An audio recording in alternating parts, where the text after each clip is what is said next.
allaha u naxariistay waxa maanta asqaran loogu sameeyay magaalada Booram ee xarunta gobolka Awdal abwaan Axmed Siciid Diiriye Afguri oo kamid ah abwaanada waaweyn ee geyiga Soomaaliyeed allaha u naxariistay aaska abwaanka waxa ka soo qayb galay dadweyne kala gadisan oo iskaga kala yimid gebi ahaanba gobolada iyo degmooyinka dalkani Soomaaliland ee naxariistii jannaha ka waraabiyay abwaanka ayaa xalayto ku geeriyooday isbitaalka guud ee magaalada Hargeysa caasimadda Soomaaliland allaha u naxariistay dadweynihii kala duwan ee ka soo qayb galay aaska abwaanka ayaa tacsi tiiraanyo leh u diray ehelkii qaraabadii uu ka baxay guud ahaanba fanka Soomaaliyeed abwaan Axmed Siciid Diiriye Afguri ilaahi wa inna ilaahi raaji'uun dhammaanba ummadda Soomaaliyeed waxaanu ka tacsiyadeynaynaa qaamuuskii Soomaaliyeed oo qayb ka mid ay duntay ilaahay ha u naxariisto Axmed Siciid Diiriye naxariis janna Allah ka waraabiyo murtidiisa riwaayadihiisa dib baan uga warrami doonaa shacuun walaalkeen Axmed Siciid Diiriye Allah ha u naxariisto anigu shakhsiyan waxaan ahay nin in badan ay soo wada noolaayeen muddo 30 sanadooda ayaan saaxiib ahayn Axmed aad baan uga aqoon badanahay maanta kama warrami karo suugaantiisii iyo yani tayadu lahaa iyo wixii uu soo qaban jiray waxaan soo wada qabanay hadda kama warrami karayo laakiin waqti aan haysto waxaan hayo ummadda waan sheegi doonaa wa inna ilayhi raaji'uun waxaan taasi halkan uga diraynaa Allah ha u naxariistee marxuun Axmed Siciid Afguriye oo maanta ku geeriyooday magaalada Boorama oo dambaysay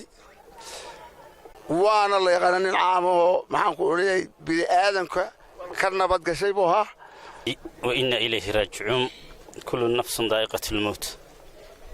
إلهي هون حريستو أبوان أفقرية ورنا هانتي تاريخ ذا مركلون نقدر دقن كالصوماليات بالده بكجري الله هون حريستو قبرك الله هون نورو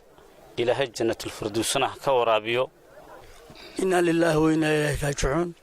أحمد سعيد ديرية أفقرية الله نحرسته ونهانتي أفكر يوحوها نكو عانا أبو النبديسة انت أف صومالي قال هذلو أو جنبا وحكتر سنة جيبوتي وحكتر سنة إثيوبيا وحكتر سنة صوماليا إي صوماليا وإنا إليه راجعون إنا لله وإنا إليه راجعون إلهي ثوري من هي نقصي دمانتين أحمد سعيد ديريه أفكريه أبوانكي وإنا إلهي ومانتا جيريودي maalin walba wala dhimanayo dil baynu ku wada xukuumanahay waa kullu nafs daa'iqat al-maut naf waliba geerida waa dhadhaminaysaa kullu nafs daa'iqat al-maut habeennimadii xalay ahayd geeridu ku soo xaadirtay rabbi naxariistii shanaha ka waraabiye Axmed Siciid Diiriye oo dadka Soomaaliga ku hadlaya u yaqaanaan Afguriye waa mid kamid ah abwaaniinta muga culus leh ee dadka Soomaaliyeed ka dhashay abwaanku waxa uu ku noolaa magaalada Boorama ku soo gabagabeynaya Ilaaha Raxmaanka ee carshigii ciid iyo dhulka iyo taagay ayaa bini aadamka ama qofka uu ruuxda iyo nafta geliyay ka abaal mariyay wanaagiisa ifka intuu joogay intuu tilmaamay intuu toosiyay Ilaahay ka abaal mariyaan la run ahaantii Afguriye wuxuu ahaa axad aad u wanaagsan dhaqan ahaan iyo dabeecad ahaan iyo diin ahaanba wuxuu ahaa ruux aqoon badan aan u lahaa Allah u naxariisto ummadda Soomaaliyeed buu ka baxay samiriye ibaan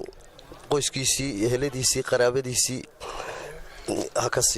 allaha u naxariistay abwaan Axmed Siciid Diiriye Afguri waxa uu ku dhashay magaalada Diridhaba ee dalka Itoobiya waxbarashadiisii dugsiga hoose dhexe iyo malcaamadiina waxa uu ku bartay